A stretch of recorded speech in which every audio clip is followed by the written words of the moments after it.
Story dot کے معزز ناظرین السلام علیکم۔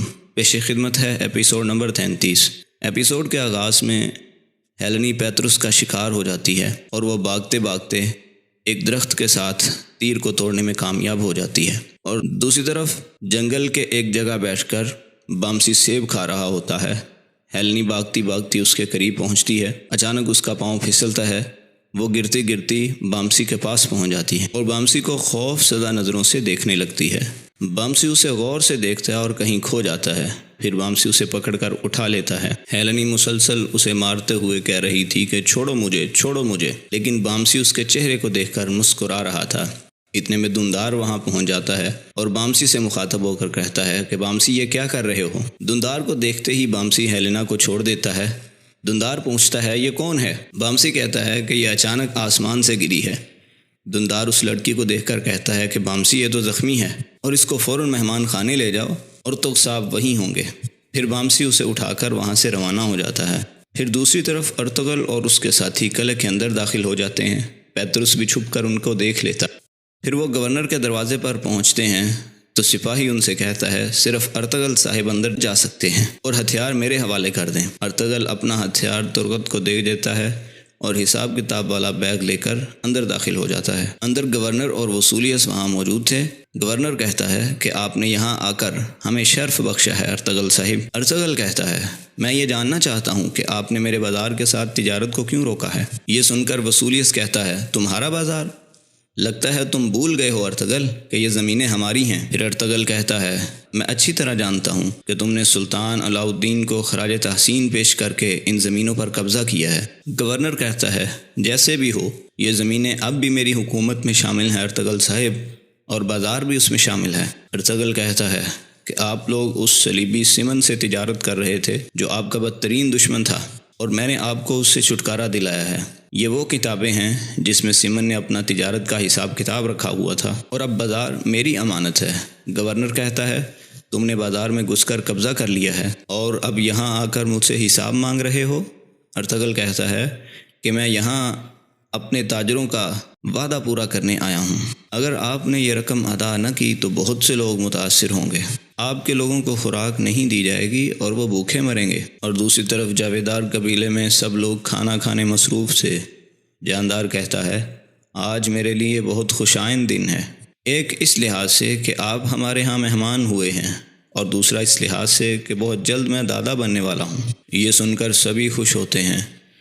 پھر سعادتین کی نظر اصلحان پر پڑ جاتی ہے اور دیکھتے ہی وہ کہیں کھو جاتا ہے۔ اتنے میں ایک شخص سعادتین کو آ کر خط پیش کرتا ہے۔ خط پڑھ کر وہ کہتا ہے کہ ارطغرل اس وقت کاراجائسر کے گورنر کے قلعے میں موجود ہے۔ پھر جاندار کہتا ہے کہ میں نے ارطغرل کو اپنے بیٹوں کی طرح سمجھا اور اس کی مدد کی، لیکن وقت بدلتے ہی اس نے اپنی پیٹھ پھیر لی۔ دوسری طرف پیترس اپنے آدمیوں سے کہتا ہے تیار ہو جاؤ، یہ بہت خطرناک آدمی ہے اور ان کو قتل کر دو۔ ان میں سے اگر کوئی بھی بھاگ گیا تو میں تم سے حساب لوں گا۔ پھر وہ خط سپاہی کو دے کر کہتا ہے فوری طور پر یہ کمانڈر وسولیس کے پاس پہنچاؤ۔ دوسری طرف سعادتین کہتا ہے کہ ارطغرل نے خود اپنا اعتبار کھو دیا ہے، اس نے ترک سرداروں کو بلا کر بہت بڑی غلطی کی ہے، اور اس بارے میں نے سلطان کو تفصیل سے خط لکھ دیا ہے۔ پھر آلیار کہتا ہے ارطغرل صاحب نے جو کیا ہے بالکل صحیح کیا ہے، میرے خیال سے انہوں نے ریاست کے ساتھ کوئی بھی غداری نہیں کی۔ یہ کہہ کر وہ باہر چلا جاتا ہے۔ پھر اس کے بعد سعادتین کہتا ہے جاندار صاحب میں آپ کے بیٹے اورال کو یہاں کا حاکم اعلیٰ بنانا چاہتا ہوں، کیونکہ اس علاقے کے ترک قبیلوں پر آپ کا کافی کنٹرول ہے۔ دوسری طرف ایک سپاہی خط لے کر گورنر کے پاس جاتا ہے۔ یہ دیکھ کر ارطغرل کے ساتھیوں کو شک ہو جاتا ہے۔ ترغت کہتا ہے کہ مجھے کوئی اچھی خبر نہیں لگ رہی۔ عبد الرحمن کہتا ہے ہم نے بھائی کو ہتھیاروں کے بغیر اندر جانے دیا ہے، اللہ خیر فرمائے۔ اور اندر سپاہی وسولیس کو خط پہنچاتا ہے۔ وہ خط پکڑ کر کھول کے پڑھتے ہی ارطغرل کو گھور کر دیکھنے لگ جاتا ہے۔ اور دوسری طرف اورال کہتا ہے میں نے سنا ہے کہ کچھ دن پہلے آپ کی بیگم فوت ہو گئی ہیں، مجھے افسوس ہوا۔ آپ نے کہا کہ آپ کچھ دن یہاں گزاریں گے، ہو سکتا ہے کہ یہاں کسی ترک سردار کی بیٹی سے آپ کی شادی ہو جائے۔ اتنے میں اصلحان اندر آ کر ان کے لیے کھانے پینے کی چیزیں پیش کر کے باہر چلی جاتی ہے۔ دوسری طرف ارطغرل کہتا ہے کہ میں تاجروں کو بہت اچھے طریقے سے لے کر چل رہا ہوں، آپ کو کسی دوسرے کی باتوں کا اعتماد نہیں کرنا چاہیے۔ وصولیس غصے میں ارطغرل سے کہتا ہے تو تم چاہتے ہو کہ ہم تمہارے اوپر اعتماد کریں؟ تم ایک بدعنوان قاتل ہو، لہذا تم یہاں سے زندہ نہیں جا سکتے، میں تمہارا حساب لینے والا ہوں۔ یہ سن کر وہ اپنی تلوار نکال لیتا ہے۔ گورنر کہتا ہے یہ کیا کر رہے ہو وصولیس؟ وصولیس کہتا ہے شاہی قافلہ جو یہاں آنے والا تھا اس پر کئی قبیلے نے حملہ کر دیا ہے۔ باہر آ کر ایک سپاہی کہتا ہے کہ ان لوگوں نے شاہی قافلے پر حملہ کر کے سب سپاہیوں کو مار دیا ہے۔ یہ سنتے ہی سارے سپاہی ارطغرل کے ساتھیوں پر حملہ کر دیتے ہیں۔ ارطغرل کے ساتھی چند ہی سیکنڈز میں ان تمام سپاہیوں کا خاتمہ کر دیتے ہیں۔ پھر وصولیس کہتا ہے مجھے بڑا دکھ ہے جناب، کیونکہ اس شاہی قافلے میں آپ کی بیٹی بھی آ رہی تھی۔ یہ سن کر گورنر بہت غصے میں آ جاتا ہے۔ ارطغرل کہتا ہے کہ کئی قبیلہ میرے علم کے بغیر کچھ نہیں کرتا، یہ لازمی کوئی اور ہے جو ہمیں ایک دوسرے کے ساتھ لڑانا چاہتا ہے، لہذا اس فتنے میں نہ آنا گورنر صاحب۔ گورنر کہتا ہے میں تمہیں اپنے ہاتھوں سے قتل کروں گا ارطغرل، اور اپنی تلوار ارطغرل کے سینے پر رکھ دیتا ہے اور حملہ کر دیتا ہے، لیکن ارطغرل اس سے اس کی تلوار چھین کر اس کی گردن پہ رکھ دیتا ہے۔ پھر ارطغرل کہتا ہے کہ میں نے تمہاری بیٹی کے لیے جال بچھا کر اسے مارنا ہوتا تو کیا میں یہاں آتا گورنر؟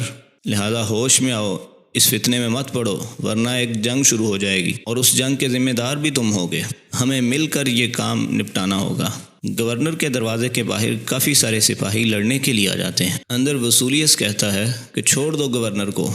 گورنر کہتا ہے وصولیس اسے قتل کر دو اور اسے قلعے سے مت نکلنے دینا۔ ارطغرل گورنر کو ایک طرف کرتا ہے اور وصولیس کے سامنے آ جاتا ہے اور دونوں میں لڑائی شروع ہو جاتی ہے۔ باہر ارطغرل کے ساتھی کئی سپاہیوں کو مارنے کے بعد اندر داخل ہونے میں کامیاب ہو جاتے ہیں۔ اتنے میں کئی اور سپاہی بھی مل کر آ جاتے ہیں اور دروازہ کھول کر اندر داخل ہونے میں وہ بھی کامیاب ہو جاتے ہیں، لیکن ارطغرل فوری طور پر گورنر کی گردن پہ تلوار رکھ کر کہتا ہے سبھی رک جاؤ ورنہ تمہارا گورنر مارا جائے گا۔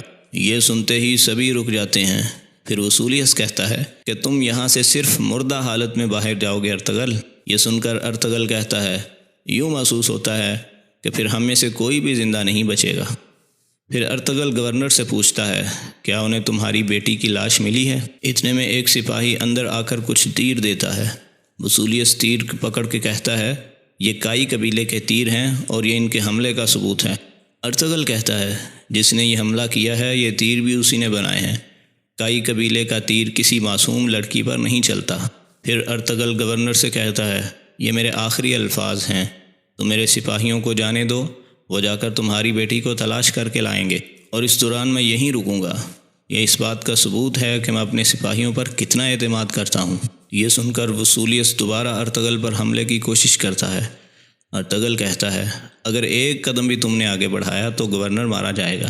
پھر اس کے بعد گورنر کہتا ہے کہ تم نے میری بیٹی کو مار دیا، میرے سپاہیوں کو بھی مار دیا، اور اب تم مجھے میرے ہی قلعے میں قیدی بنانا چاہتے ہو۔ پھر گورنر وصولیس سے کہتا ہے میری زندگی ضروری نہیں وصولیس، ان سب کو قتل کر دو۔ ارطغرل گورنر سے کہتا ہے کہ اگر تمہاری بیٹی زندہ ہوئی تو۔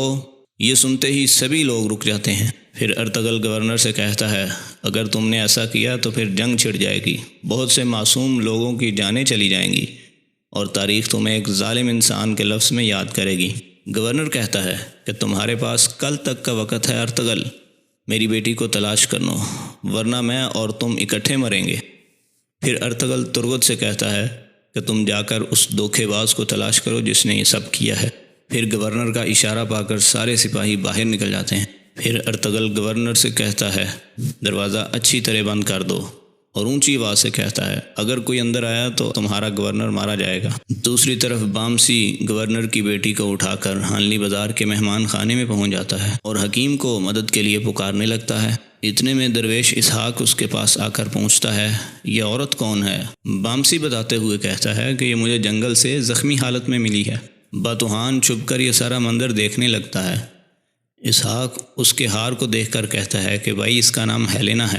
دوسری طرف وصولیس پیترس پر غصے میں آ جاتا ہے اور یہ کہتا ہے کہ تم ناکام ہو گئے ہو، اگر تم گورنر کی بیٹی کی لاش لے آتے تو آج میں ارطغرل کا سر اتار دیتا۔ پیترس کہتا ہے کہ ہمارا سپاہی اس کے پیچھے گیا ہے، لہذا آپ پریشان مت ہوں جناب۔ وصولیس کہتا ہے کچھ بھی ہو جائے وہ لڑکی زندہ یہاں تک نہیں پہنچنی چاہیے۔ دوسری طرف حکیم اس کا علاج شروع کر دیتا ہے۔ بامسی پریشانی میں ادھر ادھر ٹہلنے لگتا ہے۔ پھر وہ درویش سے پوچھتا ہے کیا یہ زندہ بچ جائے گی؟ اسحاق کہتا ہے اس کا خون کافی بہہ گیا ہے، لیکن یہ لڑکی بہت مضبوط لگتی ہے، انشاءاللہ یہ زندہ بچ جائے گی۔ لیکن وہ تیر کو دیکھ کر چونکتے ہوئے کہتا ہے یہ تو قائی قبیلے کا تیر ہے۔ جاویدار قبیلے میں سعادتین کہتا ہے کہ میں نے ترک قبیلے کے سرداروں کو پیغام بھجوا دیا ہے، کل سارے آپ کے پاس حاضر ہو جائیں گے، اور ہمارے سلطان جب اپنی فوج لے کر یہاں آئیں گے تو آپ کے ہزاروں سپاہی ان کے ساتھ شامل ہو جائیں گے۔ جاندار کہتا ہے باقی سب مسائل تو ٹھیک ہیں، لیکن میرا صرف ایک مسئلہ ہے اور وہ ہے ارطغرل۔ ایک سپاہی اندر آ کر سعادتین کو خط دیتا ہے۔ سعادتین خط پڑھنا شروع کر دیتا ہے اور یہاں اس قسط کا اختتام ہو جاتا ہے۔